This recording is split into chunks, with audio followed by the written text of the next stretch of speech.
Matthias Gelber comes from Germany and he has been living in Malaysia for 8 years. He's the founder of Eco Warriors Malaysia. I love that name. He is a trainer and advisor to green businesses, and he's also the country manager of LOHAS, which stands for Lifestyle of Health and Sustainability. And this is the man who can tell us about going green. Matthias Gelber.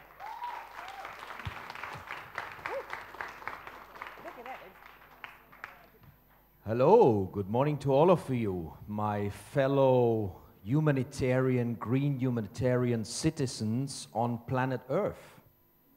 Now, we are all from the concrete city, Kuala Lumpur, right? Loads of concrete houses, a little bit removed from the days when we were living close to Mother Nature, in the little village, in the houses that were made from stilts, that were cold in the evening. Nowadays, we come home in our cities made of concrete, and it's hot. We switch on the aircon system. We live in a modern, developed world. Are you still connected with Mother Nature? Are you still appreciating the beauty that particularly Malaysia has to offer? Some people, they start in the morning in their high-rise building. They go into the underground car park. They drive all the way through concrete roads and arrive in another high-rise concrete office building. Maybe we are a little bit disconnected from the source. Let me take you to my little village in Germany where I grew up, surrounded by beautiful Mother Nature, the trees, the forest, the animals. Maybe that's why I became a greenie, because every day I could roam out there, appreciating that beauty, connecting to that beauty, being part of that beauty. I even had interesting things to do in the winter. My village is 500 meters above sea level. In those days, long time ago, 35, 37 years ago, apparently since I went bald, which saves a lot of water, a lot of shampoo every day, thanks to Poesie when she started the bald empathy movement, I never was bold enough to go bald because I thought I had some scars up there. But once I did it, my mother cried on the phone, but when she saw me, hey, you look younger. Every morning, I save the shampoo. Back in my village, I used to have 3 months of snow every winter in those days. That's what I loved doing. Out there on my wooden skis, just 1 hour of homework when I came home to get it done, then out there. This is the current generation. 40 plus years later, my brother's son and his friend. One night, one day, loads of snow overnight. But they've got one big problem. My brother's children, his son, his daughter, 4 kids. They don't know anymore. Will they have a couple of weeks of snow in the winter where they can go skiing or not? Within 1 generation, the climate in my little village is unrecognizable. The reliability that I had when the snow was going to come, hopefully before Christmas, or just the beginning of January, if something else was coming from the sky, it was more snow. I always had 3 months of snow. Now, the snow comes, loads of it one day.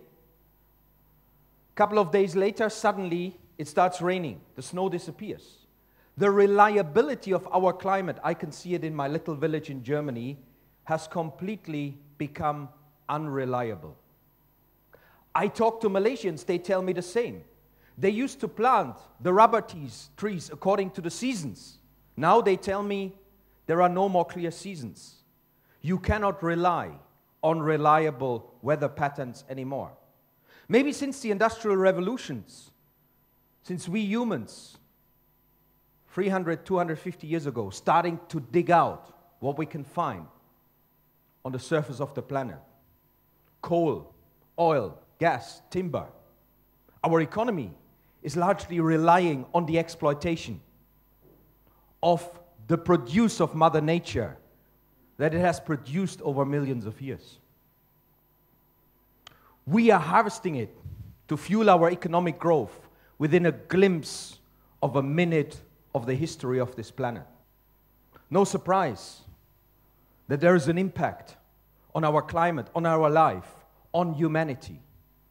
Maybe an urgent need for a new, compassionate, green humanity to arise. Are you still appreciating the beautiful flowers out there? The colors. The color of the hornbill. Amazing, the beauty that Malaysia has got. Even monkeys with David Beckham haircuts in Kuala Selangor. Loads of amazing things you can discover when you go out there with open eyes and appreciate what Mother Earth has gifted us with. How are we treating those gifts? Maybe there is evidence of climate change going on, global warming, whatever we want to call it.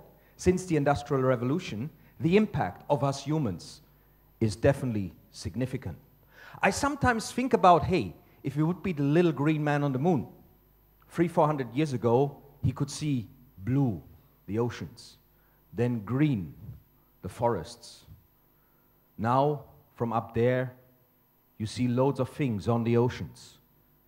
Even spaces that are as big as countries, from the plastic rubbish that we have invented and thrown away as part of our way of living, as part of our way of development.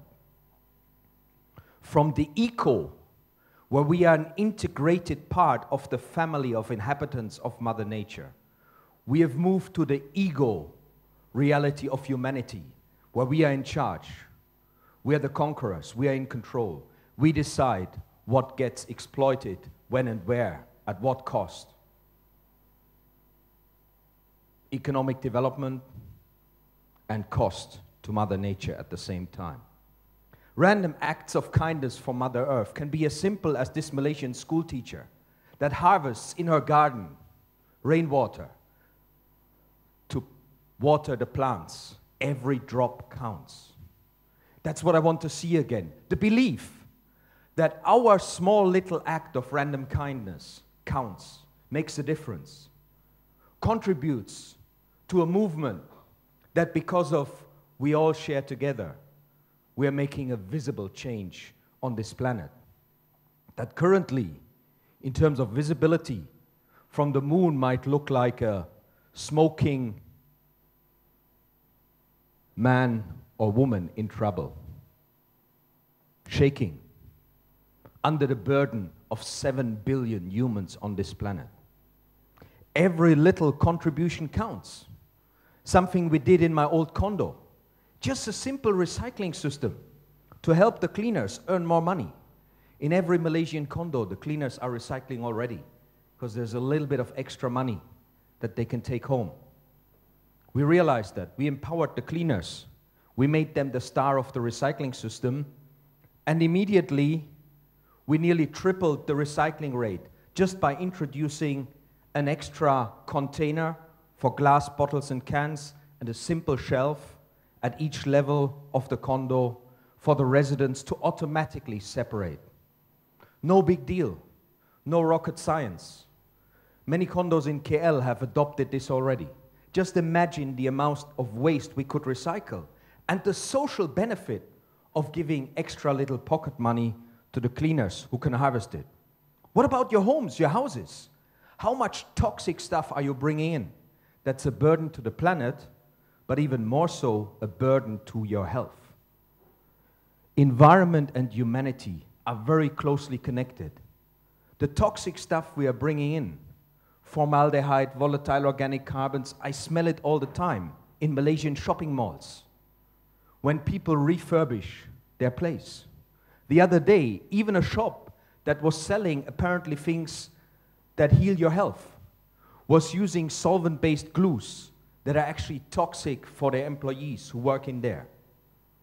Let's raise our awareness. Let's make it practical. Let's make it happen on a daily level. Even simple things. That was my Earth Day t-shirt, made from recycled plastic bottles. Today, I have something underneath that's made from organic cotton, which I won't show you, but is doing a great job. Simple, practical action, even the things that we eat every day, has an impact on the burden that we put on this planet. Raising our awareness at home. I have a little system to monitor the consumption of electricity in my place. Do you know where your electricity bill comes from? This little fan in my bedroom consumes 15.8 watt. A 1 horsepower aircon system consumes about 750 watt. How much is that? My maths was good in those days. In my little village, 25 times more of electricity consumption. Electricity doesn't just come from the plug, it comes from the power plant. In Malaysia, power plants, largely coal or gas. I think 650 kilogram per kilowatt hour of carbon dioxide that you're responsible for when you're consuming. This morning, my shower without hot water. I never used a hot water heater. My landlady, who always gets my electricity bill, was asking me, "Are you never at home? I've been watching your electricity bill. Something is wrong with you."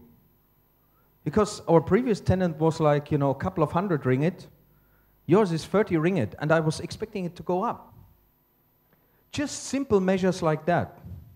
A simple fan, small energy consumption versus the big aircon that sucks up loads of electricity. This is the reality of the planet. This is the situation. This is the world with us humans. The world without us humans. A big contrast. Do we really want this to continue, this contrast? What else can we do? The simple act of planting trees with your friends, with your neighbors, with your community. Every tree cleans up the air, turns carbon dioxide into oxygen. The beautiful way of Mother Nature of cleaning up our air. And the trees, they hold the soil together. They absorb the water. The floods in Thailand last year. 16 years ago, they had about the same amount of water coming down. But they had floodplains, trees, soil that could absorb the water. Now it's industrial parks, concrete roads that didn't absorb and take care of the water anymore. The tree that's standing tall on the hillside, holding the soil together, cleaning up the water, keeping the waterfall downstream alive and real. That tree has no economic value in our modern economic system. Only once the tree is chopped down and sold off, then it contributes to economic development. We need more green humanity. We need more green economics. We need to be green consumers. Some of the recycled pens that we handed out outside, the company that produces them is in the process of pulling them off from the market again in Malaysia because nobody is buying them, even though they don't cost more. Are we consuming things that destroy the planet? Or are we consuming things that are contributing a little bit as a random act of kindness towards the healing of this planet? What is our daily action, our practice at home, our consumption? When it comes to consumption, less is more.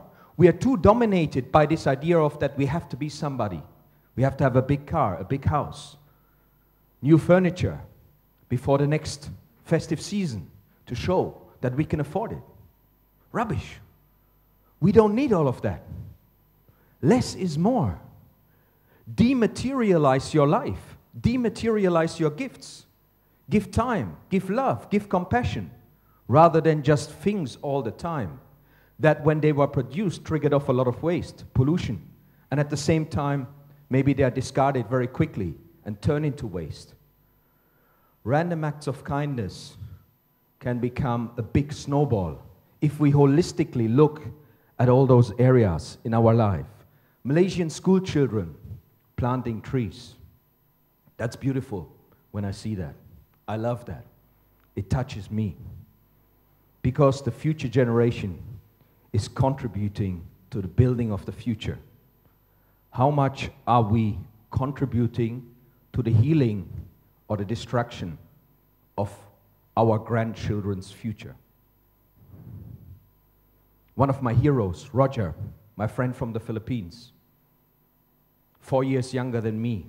He was very instrumental in helping my green business in Germany to kick off. He planted hundreds of thousands of trees to give local people in the Philippines jobs and to make his son one day proud of him to actually have done it. This was one of the guys working there. Social benefit of green action, employment for people, extra money, extra earnings, extra income. He was the reason I started Eco Warriors Malaysia 4 years ago. He passed away unexpectedly, car accident. I was very shocked. I asked myself, what am I leaving behind one day when I move on? He left those trees as a legacy. What legacy are you leaving behind? Are you contributing to healing the planet, or are you contributing to the destruction of the planet? Are you part of the problem or part of the solution? Thank you.